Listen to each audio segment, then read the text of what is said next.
একটা ভিডিও নিয়ে হাজির। এই ভিডিওটা আর 5টা ভিডিওর মতো কিন্তু নয়, এটা একটু আলাদা।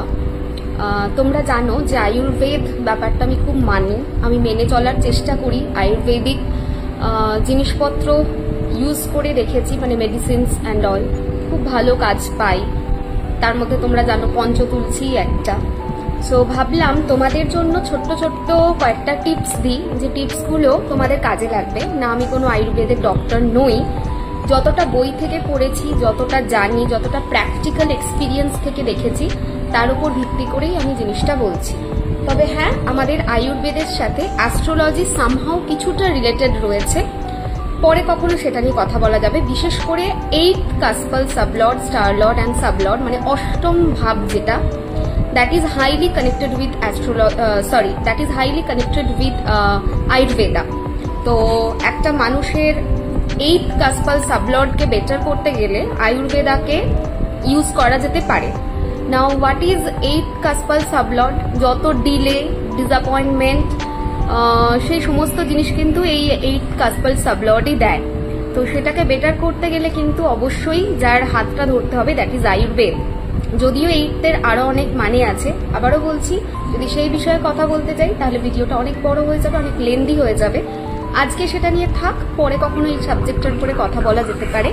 আজকে বরং কথা বলি একটু আয়ুর্বেদের ছোট ছোট টিপস নিয়ে, যে টিপসগুলো আমি বই থেকে পড়েছি এবং অনেক ক্ষেত্রে অ্যাপ্লাই করে আমি ভালো রেজাল্টও পেয়েছি। আজকে সেটা নিয়ে কথা বলা যাক। আবারও বলছি, আমি কোনো ডক্টর নই, বই থেকে যেটুকু পড়েছি, আমার যেটুকু নলেজ সেটুকুই তোমাদের সাথে শেয়ার করছি। সো অনেক মানুষ থাকে যাদের ডায়াবেটিস থাকে, যাদের ডায়াবেটিসের প্রবলেম আছে, বা ইমিউনিটি অতটা স্ট্রং না, প্রচন্ড বডি দুর্বল, ঠিক আছে, অ্যান্ড প্রচুর গাঁটে গাঁটে ব্যথা, বাতের প্রবলেম আছে, হার্টের প্রবলেম আছে। তারা ডাক্তারের মেডিসিনস তো খাওয়াই, তো সেটা খাবে। তার পাশাপাশি একটা জিনিস করতে পারো, 1 চামচ মেথিকে 1 কাপ জলে রাত্রে ভিজিয়ে রেখো। না ভেজানো থাকবে সারা রাত, পরের দিন সকালবেলায় জলটাও খেতে হবে অ্যান্ড অলসো মেথিটাও চিবিয়ে খেতে হবে। এটা যদি করা যায় তাহলে কিন্তু অনেকটা রিলিফ পাওয়া যায়। অনেকের যেটা হয় জয়েন্টে মানে গিঁটে ব্যথা হয়, আর্থারাইটিস ইস্যুস থাকে অনেকের। তো সেক্ষেত্রে এবার যেটা বলছি, এটা করতে পারো। মেথি, হলুদ আর শুকনো আদা সম পরিমাণ নেবে, ঠিক আছে। মানে ধরো তুমি নিচ্ছ মেথি 100 গ্রাম, শুকনো আদা 100 গ্রাম অ্যান্ড হলুদ 100 গ্রাম নিয়ে তুমি ওটাকে শুকনো করে ওটাকে গুঁড়িয়ে নেবে। শুকনো করে মানে কি, মানে জল দেওয়া যাবে না, শুকনো গুঁড়োনো হবে। মিক্সারে ভালো করে গুঁড়িয়ে নিতে পারো, বা শিলেও হালকা করে থেতো করে করে যেরকম আমরা বাটি বেটে ওটা শুকনো শুকনো রাখা যায়, সেটা করে রাখবে।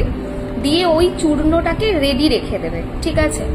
নাও রেডি তো থাকলো, এরপর করণীয় কি? এরপর হচ্ছে প্রত্যেক দিন রাত্রে ঘুমাতে যাওয়ার আগে অথবা দুপুরবেলায় খেয়ে উঠে, মানে দুটো ক্ষেত্রেই খেয়ে উঠে হবে, হয় দুপুরবেলায় খেয়ে উঠে, না হলে রাত্রিবেলায় খেয়ে উঠে, যে কোনো একটা সময়ে কি করবে, গরম জল নেবে, ঠিক আছে। গরম জলের মধ্যে 1 চামচ মিক্স করবে, মিক্স করে খাও।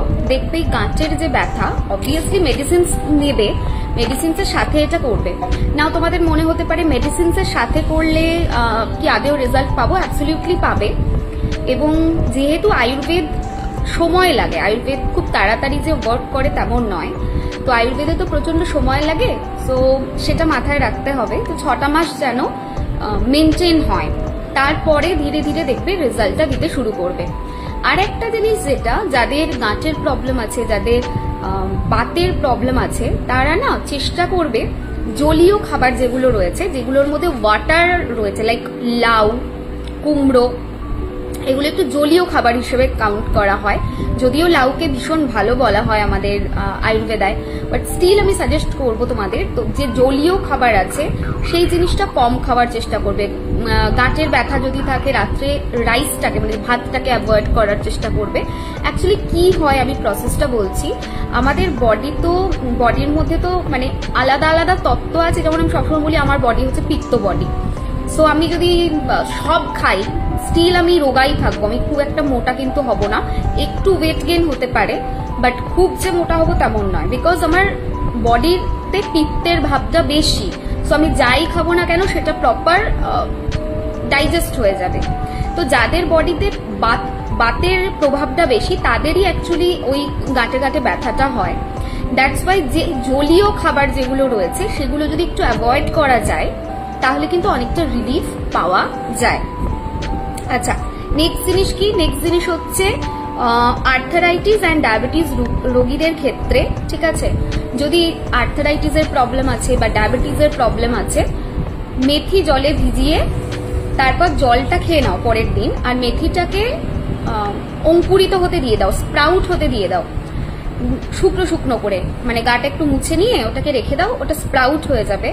তো যখন স্প্রাউট হয়ে যাবে, অঙ্কুরিত হয়ে যাবে, সেটা যদি খাওয়া যায় তাতেও কিন্তু প্রচন্ড ভালো রেজাল্ট পাওয়া যায়।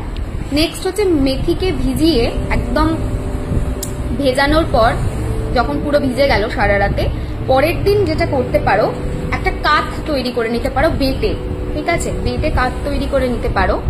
সেই কাঠটা অল্প পরিমাণে, মানে খুব বেশি ভেজাবে না, তো অল্প 1 চামচ 1.5 চামচ ভেজালে পরের দিন জলটা খেয়ে নিলে, দিয়ে কাঠটা মানে ভালো করে পিষে একটু কাঠ টাইপের করে নিতে পারো। দেন যেটা করতে পারো, পায়ের তলাতে, পায়ের যে আমাদের ফুট চক্রাটা যেখানে আছে সেখানে ওটা লাগাতে পারো, আর একটু ওই বাটা মেথিটার সাথে মধু মিশিয়ে খেতে পারো। এটা যদি করা যায় বলা হয় কফ, সর্দি, কাশি ইত্যাদি প্রবলেম থেকে দূরে থাকা যায়। ফর মি অনেস্টলি স্পিকিং, আমার জন্য আমার ঠান্ডা লাগা বা যে গলা ব্যথা বা কোনো রকম প্রবলেম আমার যদি হয়, আমি চোখ বন্ধ করে যেটা খাই, তোমরা দেখেওছো আমার লাইভেও সেটা দেখেছো, সেটা হচ্ছে আমি তুলসীর রসটা খাই। সো তুলসীর রস কিনতে পাওয়া যায় বাইরে, পঞ্চ তুলসী, সেই রসটা খাই, তাতে খুব ভালো রেজাল্ট পাওয়া যায়। আরেকটা জিনিস ছোট্ট করে এখানে বলবো, তুমি জানো না তোমার বডির প্রকৃতি কি, তুমি জানো না তোমার কি খাওয়া উচিত কি খাওয়া উচিত নয়, এরকম যদি ব্যাপার থাকে তাহলে, এবং তুমি চাইছো ফার্স্ট টাইম আয়ুর্বেদে কিছু ট্রাই করতে, তাহলে ত্রিফলা ট্রাই করো, ঠিক আছে। ত্রিফলা হচ্ছে এমন একটা জিনিস, ত্রিফলার যে গুঁড়োটা, ওটার মধ্যে এমন একটা জিনিস রয়েছে, মানে ওর যে 3টে ফলের সংমিশ্রণে যে ত্রিফলা তৈরি হচ্ছে, ওর মধ্যে এমন একটা জিনিস আছে না, যেটা আমাদের বডির 3টে যে প্রকৃতি রয়েছে, 3টে প্রকৃতিকেই বেটার করতে কেপেবল। দ্যাটস ওয়াই কোনো মানুষ যদি আয়ুর্বেদে কিছু ট্রাই করতে চায় ফার্স্ট টাইম, তো আমি সাজেস্ট করবো তোমরা ত্রিফলা গুঁড়ো খেতে পারো এভরিডে। বডির মধ্যে থাকা প্রবলেম প্লাস হচ্ছে প্রকৃতি, তোমার প্রকৃতি জানো না, তুমি হয়তো তার বিপরীত খাবার খাচ্ছ, তো সেক্ষেত্রেও তুমি প্রচুর লাভ পাবে। আর ত্রিফলা হচ্ছে, ত্রিফলাকে আর ঘৃতকুমারী মানে অ্যালোভেরাকে সব থেকে বেশি প্রায়োরিটাইজ করা হয় আমাদের আয়ুর্বেদে। সো আই উইল সাজেস্ট যে ত্রিফলা তোমরা খেতে পারো। কোনো রোগ নেই, শরীর ভালো রাখতে চাইছো, ইমিউনিটি স্ট্রং করতে চাইছো, চুল ভালো রাখতে চাইছো, স্কিন ভালো রাখতে চাইছো, for every purpose triphala works like magic, ঠিক আছে। ত্রিফলা গুঁড়ো পাওয়া যায়, ত্রিফলার অনেক রকম ফর্মেই পাওয়া যায়, আমি যেটা খাই সেটা গুঁড়ো। সো ত্রিফলা গুঁড়োটা খেতে পারো, ভীষণ ভালো শরীরের জন্য ওটা হেল্প করবে।